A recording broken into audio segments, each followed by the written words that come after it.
The sledgehammer crashed through the windshield of Marcus's brand new Tesla, glass exploding like diamonds in the morning sun. Margaret Whitmore, HOA president and neighborhood tyrant, stood panting with rage, her manicured hands gripping the weapon like a medieval warrior. "I warned you about parking violations," she screamed, her voice echoing through the silent cul-de-sac. But as she raised the hammer for another devastating blow, she had no idea that in exactly 72 hours, her own pristine Mercedes would be sleeping with the fishes at the bottom of Crystal Lake, and the man she'd just declared war on would be the one holding the tow truck keys. The notification chimed on Marcus Rivera's phone at exactly 7:47 a.m., 3 minutes after he'd poured his first cup of coffee. The Tesla app displayed a cheerful message that made his blood run cold. Sentry mode activated. Recording. Incident. Marcus dropped his mug, ceramic shards scattering across his kitchen floor like prophetic warnings. He'd only owned the Model S for 6 days, 6 perfect days of silent acceleration and that intoxicating new car smell. The payment had nearly maxed out his credit, but after 15 years of driving a rusted Honda with a temperamental transmission, he'd finally made it. Senior software engineer at a Fortune 500 company, his own house in Meadowbrook Estates, and now this technological marvel sitting in his driveway. Or what was left of it. The security footage loaded in grainy black and white, but the devastation was unmistakable. A figure in a pink cardigan wielded what appeared to be a sledgehammer, bringing it down again and again on his pristine hood. The timestamp showed 7:44 a.m., just 3 minutes ago. Marcus grabbed his keys and sprinted outside, his bare feet slapping against the cold concrete. The scene that greeted him was worse than the pixelated video had suggested. His Tesla looked like it had been mauled by a mechanical beast. The hood was caved in, the windshield a spider web of destruction, and deep gouges scarred the metallic paint like claw marks. "You son of a bitch," he whispered, his voice cracking with disbelief. "I warned you about the parking violations." Marcus spun around to find Margaret Whitmore standing on her perfectly manicured lawn, still clutching the sledgehammer. At 62, she was the kind of woman who wore pearls to check the mail and treated the HOA bylaws like holy scripture. Her silver hair was pulled back in a bun so tight it seemed to stretch her face into a permanent expression of disapproval. "Margaret, what the hell have you done?" Marcus's voice rose to a shout that echoed through the normally quiet neighborhood. Windows began to open, curious faces peering out like groundhogs sensing trouble. "I sent you 3 notices," she replied, her voice steady and cold. 3 written warnings about parking more than 18 inches from the curb. The regulations clearly state, "You destroyed my car." Marcus felt his hands shaking, adrenaline and rage coursing through his system like poison. "This is a $40,000 vehicle." Margaret's eyes narrowed. "This is a $40,000 lesson. Maybe next time you'll read the community guidelines before you move into a respectable neighborhood." Marcus looked around desperately. Their neighbor, Janet Kim, stood in her doorway with her mouth hanging open. Across the street, elderly Mr. Patterson was recording everything on his phone. The whole cul-de-sac had become an amphitheater for his humiliation. "I'm calling the police," Marcus said, pulling out his phone with trembling fingers. "Go ahead." Margaret replied, setting the sledgehammer down like a judge placing a gavel. "I'm the HOA president. I have the authority to address violations that threaten our property values. Your vehicle was in violation of Section 4.3.a of the Community Charter. I have photographs. You can't just destroy someone's property. I can when that property is in violation of our community standards." Margaret's voice carried the authority of someone who'd spent decades bending others to her will. "Your Tesla was parked 19 inches from the curb. The limit is 18. I measured." Marcus stared at her, his mind struggling to process the insanity of her logic. 1 inch. You destroyed my car over 1 inch. Standards exist for a reason, Mr. Rivera. When we allow small violations to slide, bigger ones follow. Before you know it, we're living in a slum. She gestured toward his damaged Tesla with obvious disgust. "Perhaps you should have considered whether you could afford to live in Meadowbrook Estates before purchasing such an ostentatious vehicle." The word hit Marcus like a physical blow. Ostentatious. He'd worked 60-hour weeks for 3 years to afford this house, this car, this Life. He'd grown up in a cramped apartment above his father's auto shop, dreaming of exactly this moment: success, stability, respect. And now this woman, this privileged guardian of suburban perfection, had reduced it all to rubble with a sledgehammer and a measuring tape. "You're insane," Marcus said quietly. "I'm thorough," Margaret replied. "And I'm done with this conversation. You have 24 hours to remove that eyesore from our street. If it's not gone by tomorrow evening, I'll have it towed." She turned and walked back toward her house, her heels clicking against the sidewalk like a countdown timer. Marcus watched her go, his mind reeling with the magnitude of what had just happened. Around him, neighbors were retreating into their homes, curtains falling shut like the final act of a play. His phone rang. The caller ID showed his insurance company, Progressive, the same cheerful gecko that had promised to make everything better. Marcus answered with numb fingers. "Mr. Rivera. This is Jennifer from Progressive Claims. We received an automated alert from your Tesla's security system. Are you all right?" "No," Marcus said, his voice hollow. "I'm not all right. Can you tell me what happened?" Marcus looked at his destroyed car, then at Margaret's house with its perfect lawn and pristine white picket fence. A Mercedes E-Class sat in her driveway, gleaming like a trophy in the morning sun. "My neighbor had a disagreement with my parking," he said finally. "I'm sorry, sir, could you be more specific?" Marcus closed his eyes. "She attacked my car with a sledgehammer." There was a pause on the other end of the line. "Oh. I'm sorry, did you say sledgehammer?" "I have video footage." "Okay, Mr. Rivera, I'm going to need you to file a police report immediately. This sounds like vandalism, possibly assault. Do you need me to stay on the line while you contact the authorities?" "No," Marcus said, his voice growing stronger. "I can handle it." But as he hung up and dialed 911, Marcus realized he had no idea how to handle any of this. He'd spent his entire adult life following rules, meeting deadlines, and avoiding conflict. He was a problem solver, not a fighter. He debugged code, not neighborhood psychopaths. The police arrived 20 minutes later in the form of Officer Sarah Chen, a no-nonsense woman in her 30s who took one look at the Tesla and whistled low. "That's some serious damage," she said, pulling out her notepad. "Walk me through what happened." Marcus explained the situation, showed her the security footage, and provided the 3 written warnings Margaret had sent. Officer Chen listened without interruption, occasionally nodding or jotting notes. "This is pretty cut and dried," she said finally. "Destruction of property, probably criminal mischief in the first degree given the value of the damages. We'll need to arrest Ms. Whitmore." "Good," Marcus said, then immediately felt guilty for the satisfaction in his voice. Officer Chen walked across the street to Margaret's house. Marcus watched from his driveway as she knocked on the door, spoke briefly with Margaret, and then, to his amazement, walked back alone. "Where is she?" Marcus asked. "Why isn't she in handcuffs?" "She's not there," Officer Chen replied. "According to her housekeeper, she left for a weekend trip to her daughter's house in Portland. Won't be back until Monday. So that's it. She destroys my car and just leaves. We'll issue a warrant. She can't run forever." Officer Chen handed him a case number written on a business card. "But honestly, Mr. Rivera, the criminal case is going to take months. Your best bet is to sue her in civil court for the damages." Marcus took the card with numb fingers.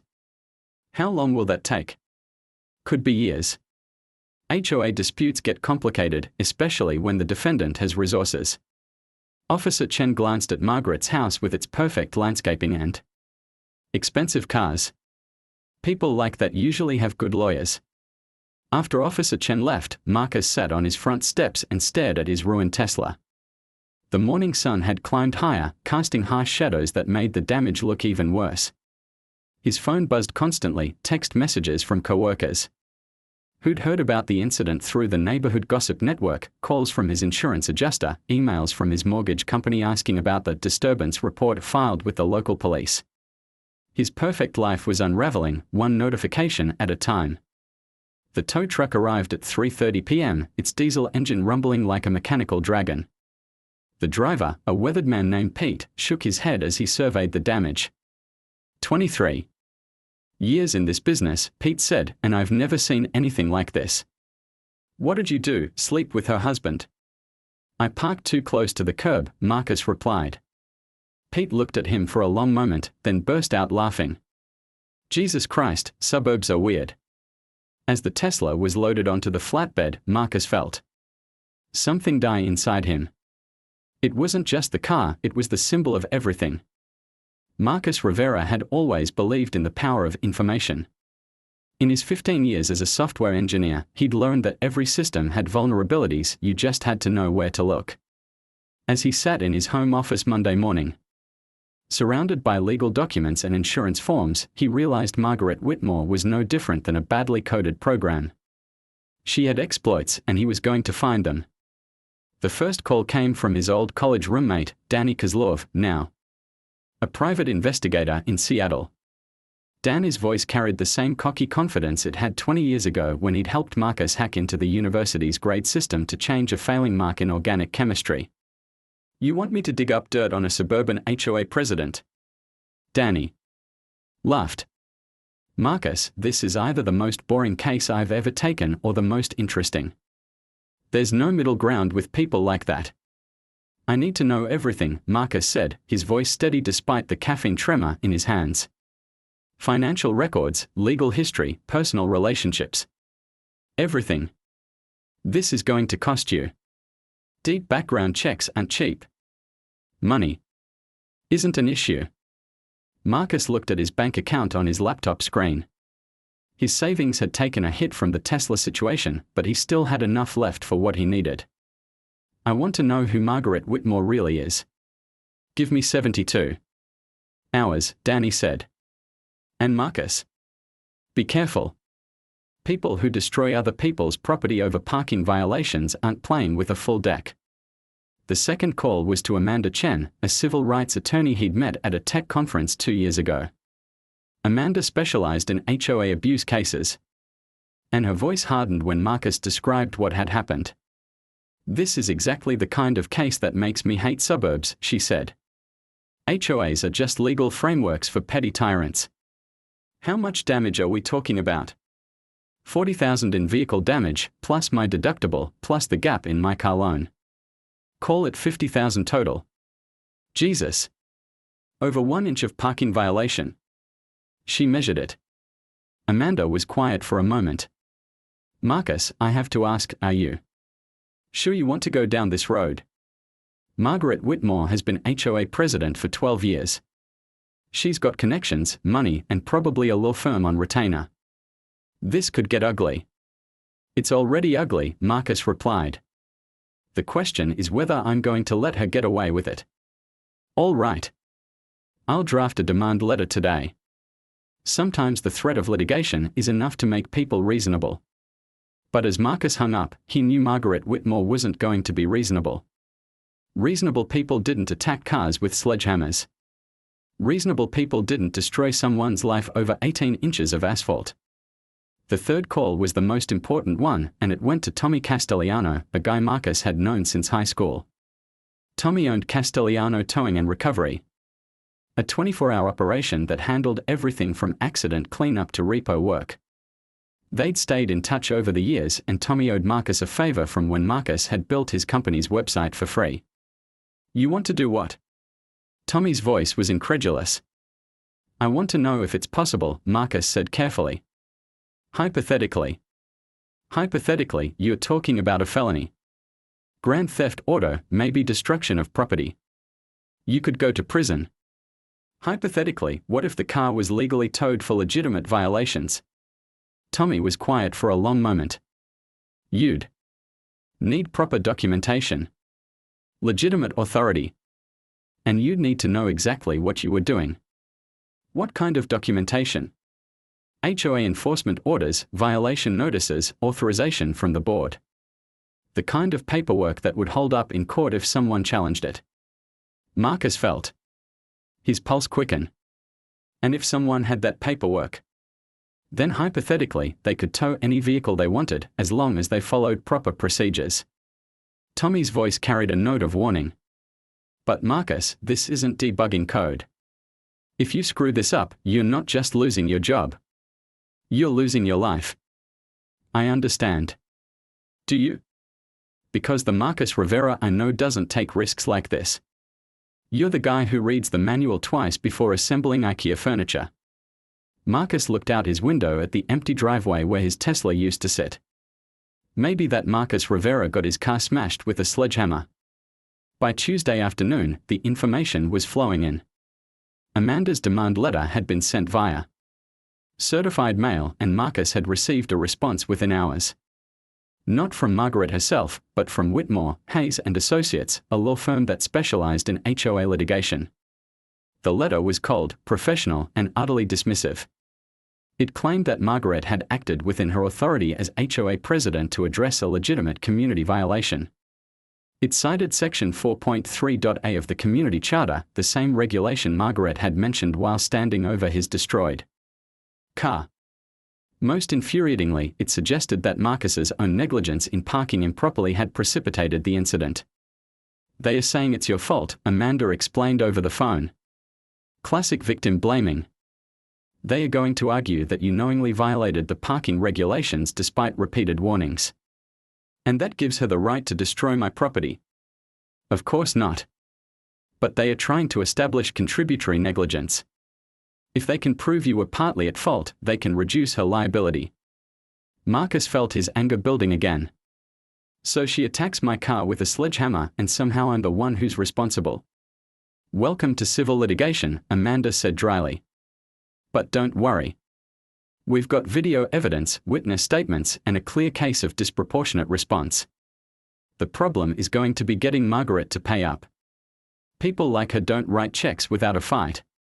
The real breakthrough came Wednesday morning when Danny called with his preliminary findings. Marcus had been expecting a standard background report, criminal history, financial records, maybe some personal details. What he got was something far more interesting. Your neighbor has some skeletons, Danny said without preamble. 3 lawsuits in the past 5 years, all related to HOA enforcement. 2 settled out of court, 1 is still pending. Marcus grabbed a pen and paper. What kind of lawsuits? Property damage, harassment, discrimination. There's a pattern. Here, Marcus. Margaret Whitmore isn't just a difficult neighbor, she's a serial abuser. She uses her position as HOA president to terrorize anyone who doesn't conform to her vision of suburban perfection. Tell me about the pending case. Family. Named Rodriguez. They installed a solar panel system last year, fully permitted and code compliant. Margaret decided it was an eyesore and started citing them for violations. When they fought back, she escalated. Property damage, threatening behavior, the works. Sound familiar? Marcus felt his stomach tighten. How much property damage? $15,000. She had their landscaping destroyed, claiming it violated community standards. Bulldozed their entire front yard while they were at work. Jesus Christ.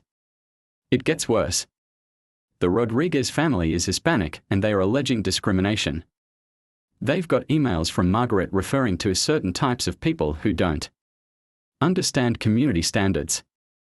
The kind of language that makes civil rights attorneys very excited. Marcus thought about his own experience with Margaret, her comment about ostentatious vehicles and whether he could afford to live in Meadowbrook Estates. The subtext had been clear enough: he was an outsider, someone who didn't belong in her perfectly white, perfectly ordered world.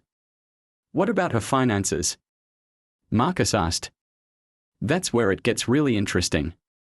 Margaret and her husband Donald own 3 properties: the house in Meadowbrook Estates, a vacation home in Aspen, and a rental property downtown. Combined value of about $2 million. So she's got money. She's got assets. But here's the thing: the Aspen property is leveraged to the hilt. They took out a huge equity loan last year, probably to pay for the Rodriguez lawsuit and the other settlements. Their debt-to-equity ratio is getting dangerous. Marcus felt something click into place. They are cash poor. Exactly. Rich on paper, but if they had to liquidate quickly, they'd be in trouble. One more expensive lawsuit could put them in a very difficult position. How difficult? Forced sale difficult. Chapter 11 difficult. The kind of difficult that makes people lose their perfect houses and their perfect cars and their perfect lives. Marcus hung up and sat in his office, staring at the wall where his college diploma hung next to his various programming certifications. For 15 years, he'd believed that success meant following the rules, working hard, and staying out of trouble. But Margaret Whitmore had shown him the flaw in that philosophy. Some people didn't play by the rules, and when they attacked, being reasonable was just another word for being defenseless. The notification on his phone interrupted his thoughts. It was from his Tesla insurance app, informing him that his claim had been processed and his settlement check would arrive within 5 business days. $32,000 minus his deductible. $8,000 short of what he needed to replace his car. But as Marcus looked at the information Danny had sent him, he realized that $8,000 was nothing compared to what Margaret Whitmore was about to lose. The plan began to take shape that afternoon. Marcus had spent years designing systems, and he understood that the best solutions were often the simplest ones. Margaret Whitmore had used her position as HOA president to justify destroying his property. Now he was going to use that. Saturday morning arrived with the kind of crisp autumn air that made Meadowbrook Estates look like a postcard. Marcus stood at his kitchen window, watching Margaret Whitmore's Mercedes gleam in the driveway across the street.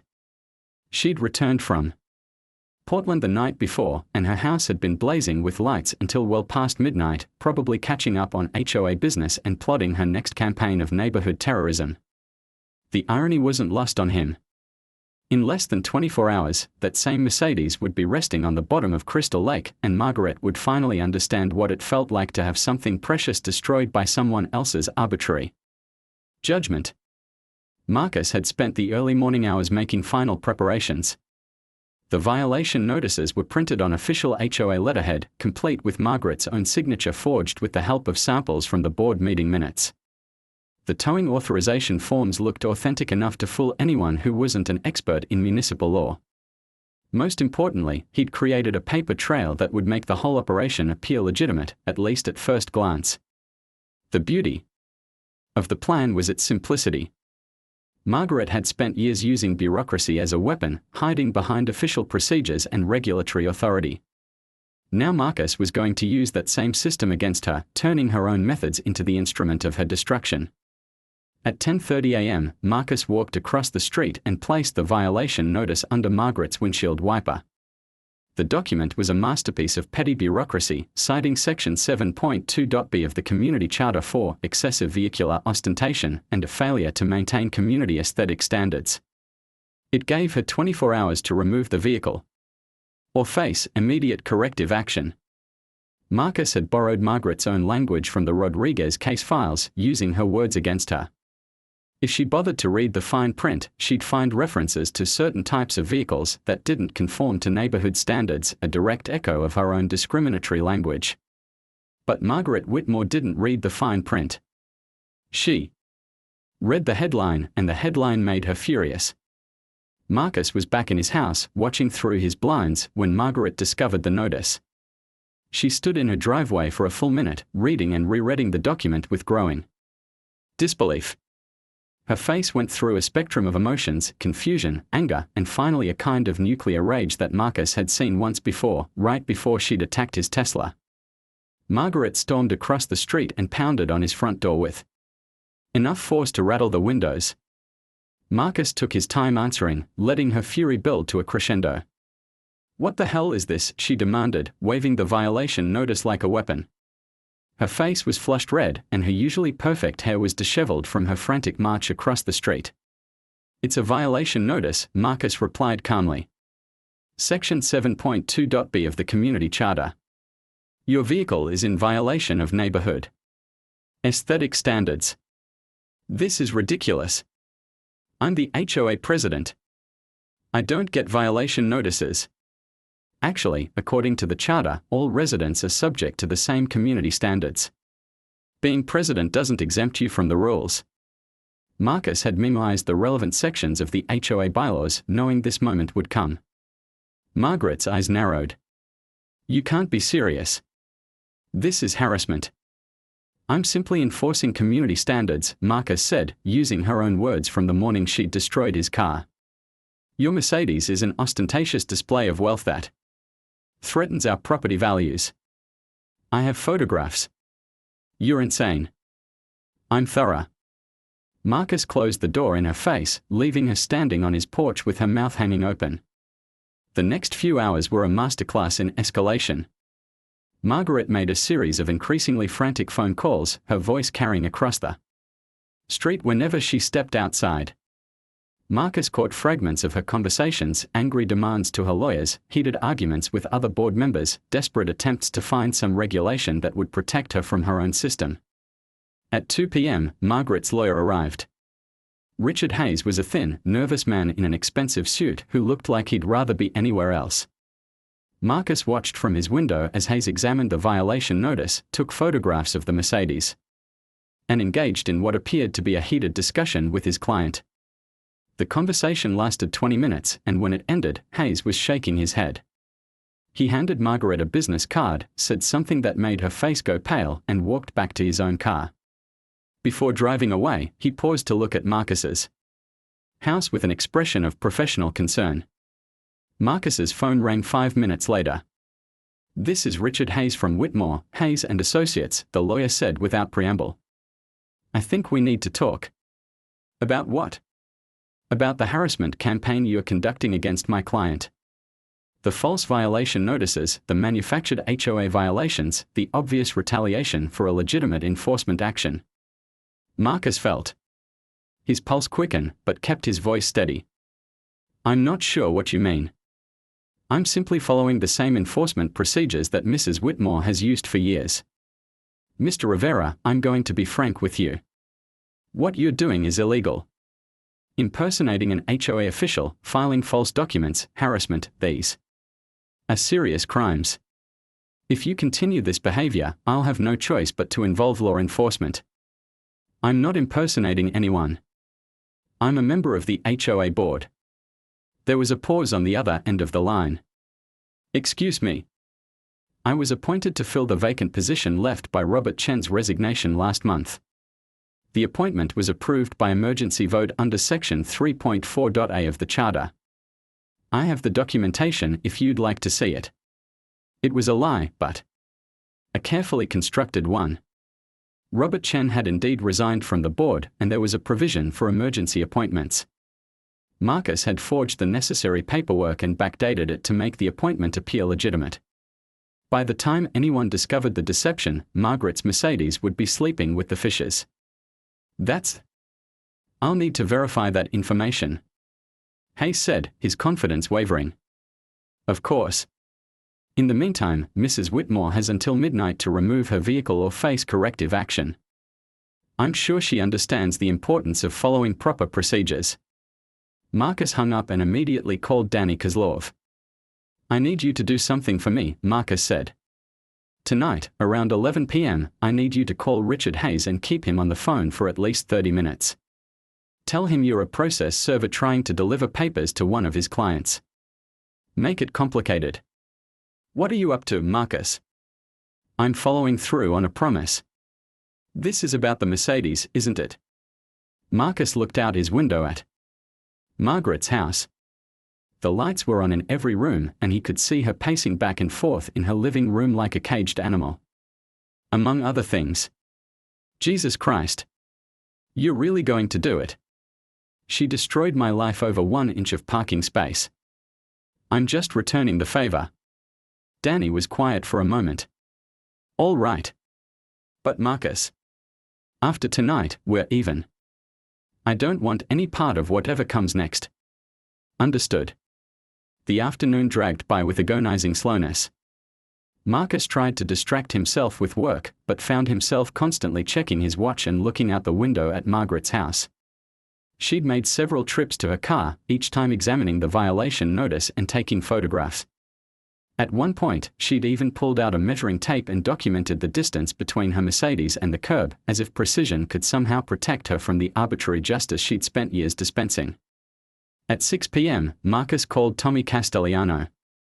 "We are still on for tonight?" Tommy asked. "Midnight sharp. Are you ready?" "I've got the paperwork, the tow truck, and a boat waiting at the lake." "But Marcus, I have to ask one more time, are you absolutely sure about this?" Marcus thought about his destroyed Tesla, about the $8,000 he'd lost, about the months of legal battles ahead.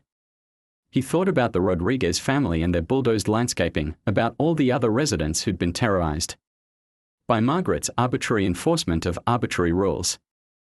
"I'm sure." "All right. But remember, once we drop that car in the water, there's no taking it back. You better be prepared for the consequences." "I'm prepared." But as Marcus hung up, he wondered if anyone could truly be prepared for what he was about to do. He'd spent his entire adult life following rules, avoiding conflict, taking the safe path.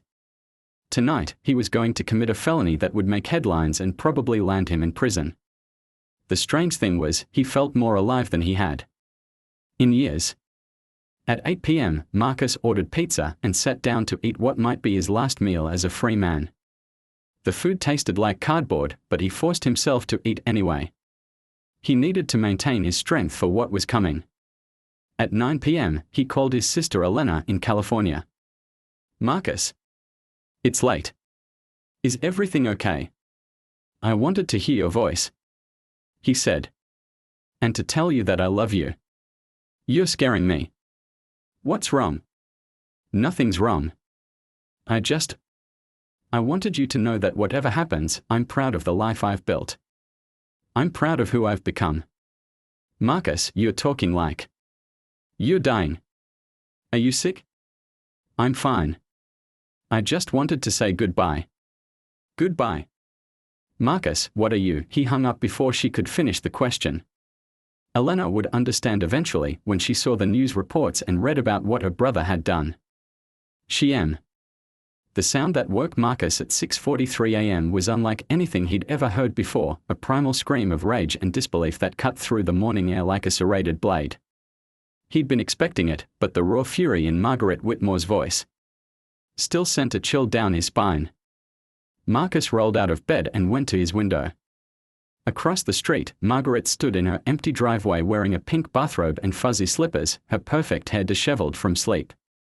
She was spinning in slow circles, staring at the spot where her Mercedes had been parked, as if the car might materialize through sheer force of will. "Where is my car?" she screamed at the universe. "Where the hell is my car?" Marcus felt a smile creep across his face. Phase 1 was complete. The next hour was a symphony of chaos. Margaret called the police, her insurance company, her lawyer, and what sounded like half the residents of Meadowbrook Estates. Her voice carried across the street as she stood in her driveway, alternating between hysterical demands for action and increasingly creative profanity. Marcus made coffee and watched the show from his kitchen window. He'd anticipated this moment for days, but the reality was even more satisfying than his imagination. Margaret Whitmore, the woman who'd terrorized an entire neighborhood with her arbitrary authority, was finally experiencing what it felt like to be powerless. The first police car arrived at 7:15 a.m., followed by a second unit 10 minutes later. Marcus watched Officer Sarah Chen, the same cop who'd responded to his Tesla incident, take Margaret's statement. Even from across the street, he could see Chen's professional skepticism as Margaret gesticulated wildly and pointed at the empty driveway. Marcus's phone rang at 7:30 a.m. The caller ID showed Richard Hayes, Margaret's lawyer. "Mr. Rivera, I think you know why I'm calling." "Actually, I don't," Marcus replied, stirring his coffee with studied nonchalance. "Is there a problem?" "Mrs. Whitmore's vehicle has been stolen. Given your recent disagreements with my client, I thought you might have some insight into what happened." "That's terrible news," Marcus said. "Have the police been notified?" "Don't play games with me, Rivera. We both know you're behind this." "That's a serious accusation, Mr. Hayes. I hope you have evidence to support it." There was a pause on the other end of the line. The violation notice you served yesterday, we've discovered some irregularities.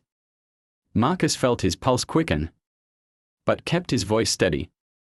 What kind of irregularities? Your appointment to the HOA board.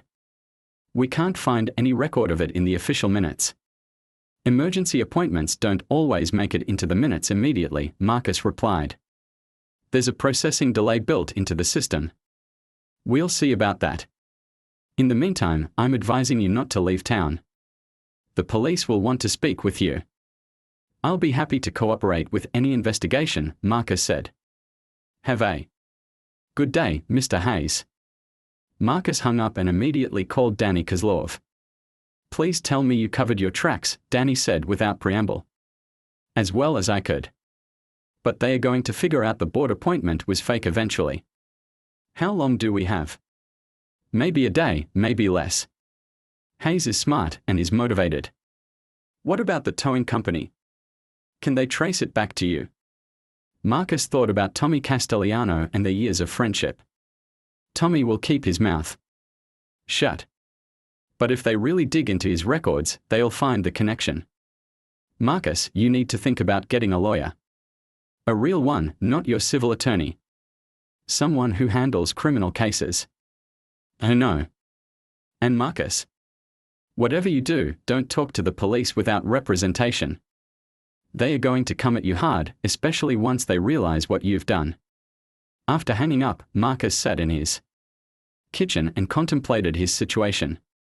The plan had worked perfectly. Margaret's car was at the bottom of Crystal Lake, and her reign of terror was effectively over. But the victory was going to come with a price. Car theft was a felony, and when they found the Mercedes, the charges would likely include destruction of property and possibly fraud. The irony wasn't lost on him. Margaret had destroyed his car in broad daylight with witnesses and video evidence. Yet she'd face minimal consequences thanks to her lawyers and connections. Marcus had retaliated in secret, and he'd probably go to prison for it. The system was rigged, but at least now Margaret knew how it felt to be on the wrong side of it. At 9 a.m., Officer Chen knocked on Marcus's door. She was accompanied by Detective Williams, a heavy-set man with tired eyes who looked like he'd seen too much human stupidity to be surprised by anything. Mr. Rivera would like to ask you a few questions about the theft of Margaret Whitmore's vehicle, Chen said. Of course, Marcus replied. Would you like to come in? They sat in his living room, the same room where he'd planned Margaret's downfall. Detective Williams pulled out a notebook while Chen studied Marcus with professional interest. Mrs. Whitmore seems to think you might have information about her missing car, Williams said. I can't imagine why she'd think that. Maybe because you served her with a violation notice yesterday demanding that she remove the vehicle, Chen said. Seems like quite a coincidence that it disappeared the same night. Marcus had prepared for this question. I issued a legitimate violation notice based on community standards. The fact that her car was subsequently stolen is unfortunate, but unrelated. About that violation notice, Williams said. We are having trouble verifying your authority to issue HOA enforcement actions. I was appointed to the board last month to fill a vacant position. The paperwork is still being processed. By whom? The management company. These things take time. Williams made a note in his book. Where were you last night between 11 p.m. and 2 a.m.? At home, sleeping.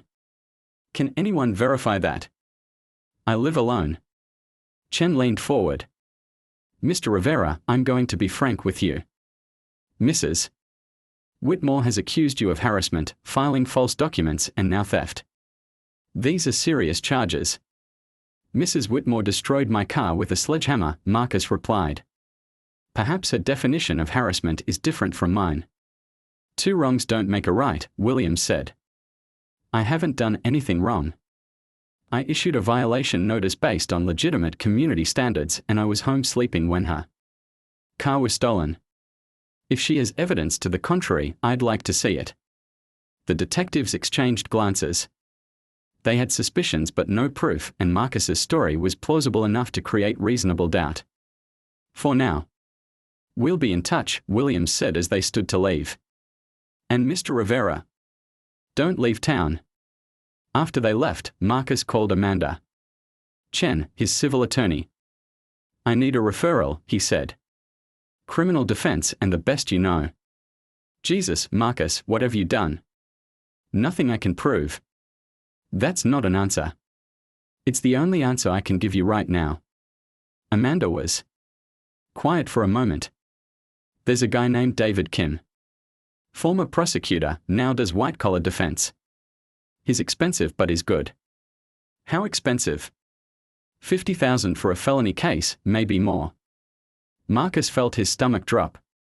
His savings were already depleted from the Tesla situation, and $50,000 would wipe him out completely.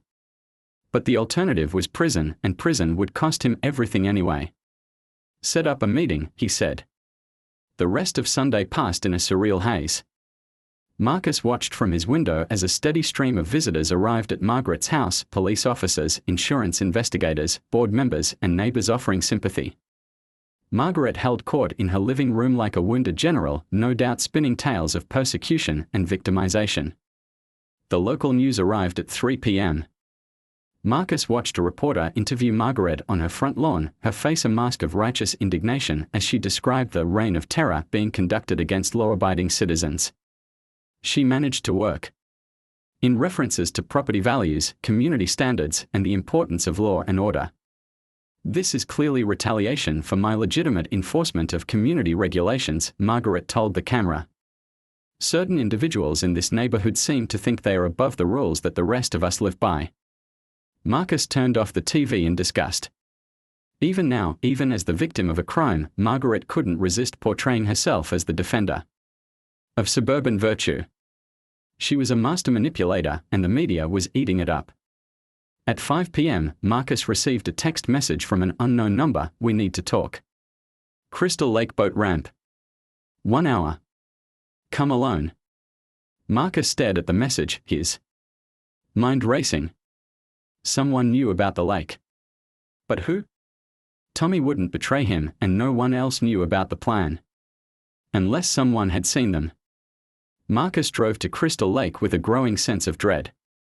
The parking area was nearly empty, just a few late-season fishermen packing up their gear. He waited by the boat ramp, watching the dark water where Margaret's Mercedes lay hidden beneath the surface. "Mr. Rivera." Marcus turned to find a man in his 40s approaching from the tree line. He was tall and lean, with the kind of weathered face that suggested outdoor work. Marcus didn't recognize him. "I'm Mike Rodriguez," the man said. "I think you know my family." Marcus felt his blood run cold. Rodriguez, the family whose landscaping Margaret had destroyed, who were still fighting her in court. "I saw what you did last night," Rodriguez continued. "I was fishing from the North Shore. Saw the whole thing." Marcus's mind raced through possibilities: denial, threats, bribery. But Rodriguez's next words stopped him cold. "I want to help you, Cove." Monday morning brought the kind of crisp November air that made everything seem sharper, more defined. Marcus stood at his kitchen window, watching Margaret's house across the street. She'd been awake most of the night, he could see her silhouette pacing behind the curtains, probably making desperate phone calls and planning her counterattack. She had no idea that her war was already over. The text from Mike Rodriguez had arrived at 6 a.m., package delivered. "Uncle Carlos is in. Meeting tonight at 8.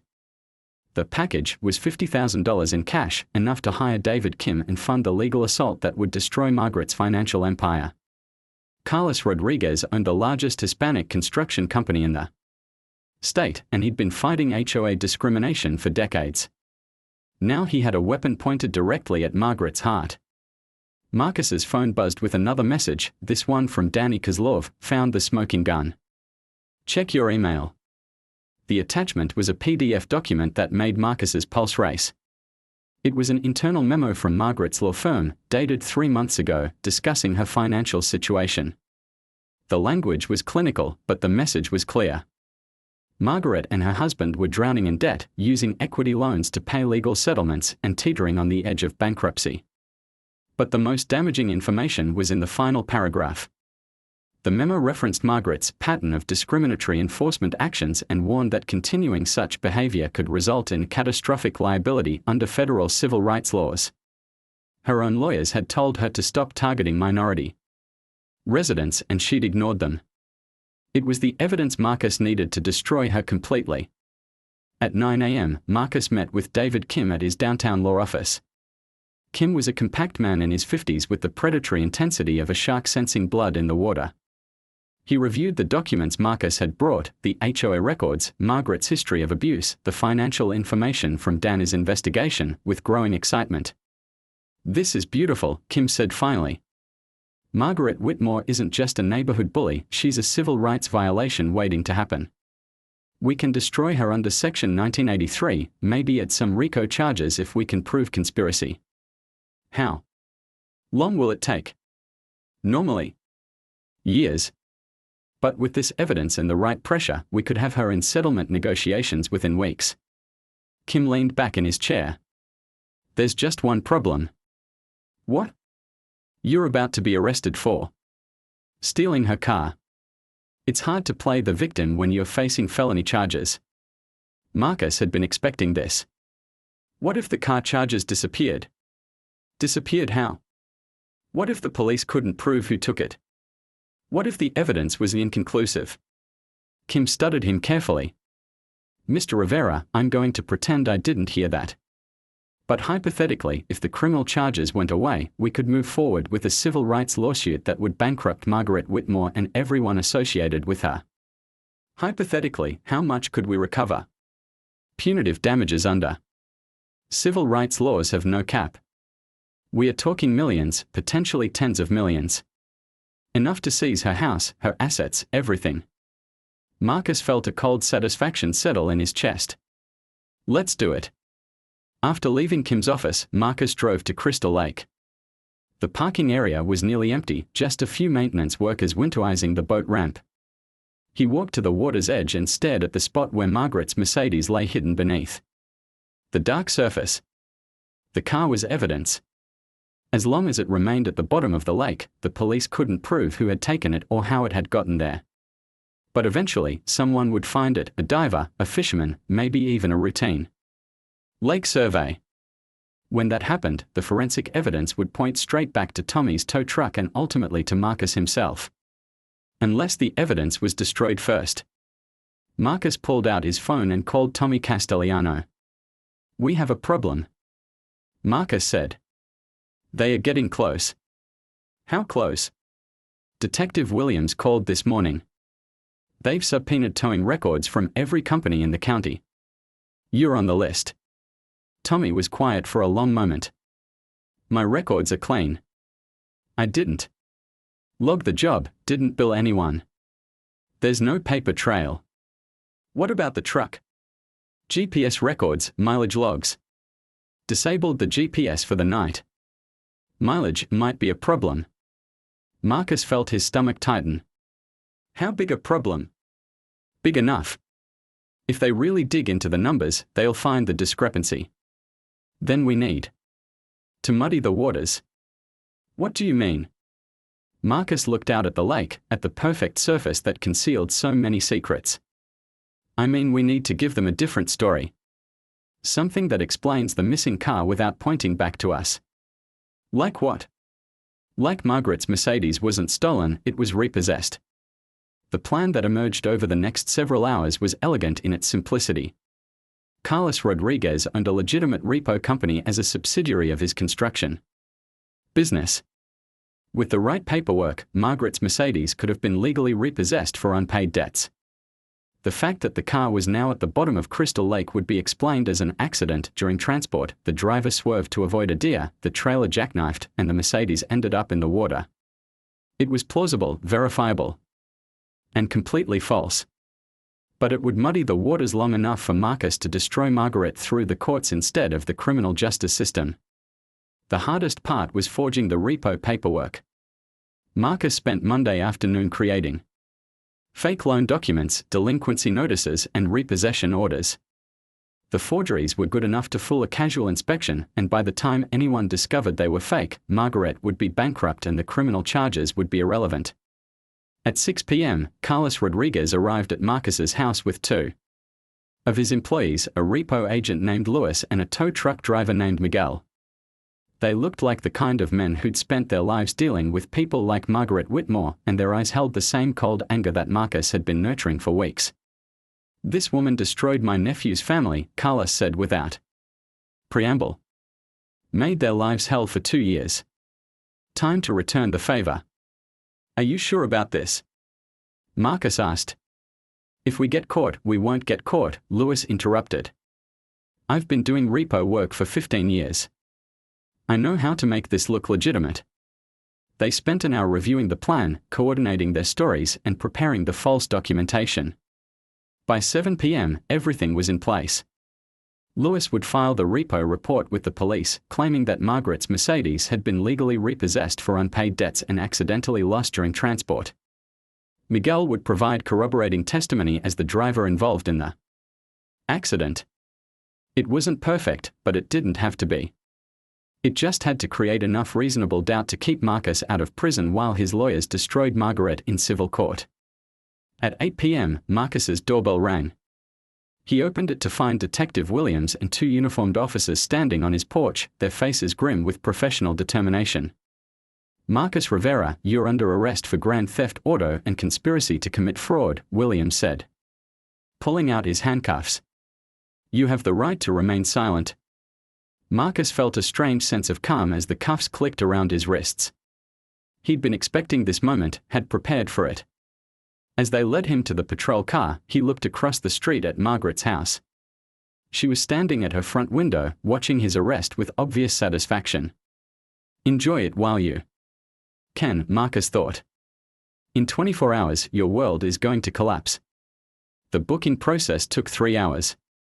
Marcus was fingerprinted, photographed, and processed through the county jail with the mechanical efficiency of a system that had handled thousands of similar cases. David Kim arrived just as Marcus was being led to his cell, armed with bail paperwork and a confident smile. "Don't say anything to anyone," Kim whispered as they passed in the hallway. "I'll have you out in 2 hours." The cell was small, cramped, and filled with the kind of men who'd made bad decisions under pressure. Marcus sat on a concrete bench and waited, listening to the conversations around him, tales of domestic violence, drug deals gone wrong, and various schemes to beat the system. He fit right in. At 11 p.m., Marcus walked out of jail on $50,000 bail, courtesy of Carlos Rodriguez. Kim was waiting in the parking lot with a thick folder of legal documents and the predatory smile of a lawyer who smelled victory. "While you were enjoying county hospitality, we've been busy," Kim said. "I filed the civil rights lawsuit an hour ago. Margaret Whitmore, the HOA board, and their management company are all named as defendants." "How much are we asking for?" $50 million in compensatory and punitive damages, plus injunctive relief that would strip the HOA of all enforcement authority. Marcus felt a surge of vindictive pleasure. "When will she find out?" "She's being served right now." As if on cue, Marcus's phone buzzed with a text from Mike Rodriguez, "Package delivered." She screamed for 5 minutes straight. They drove back to Meadowbrook Estates in Kim's BMW, past the quiet houses and perfect lawns that concealed so much ugliness beneath their pristine surfaces. Marcus's house was dark, but Margaret's was blazing with light. Through the windows, he could see figures moving frantically. Margaret, her husband, probably her lawyers planning their defense. "What happens now?"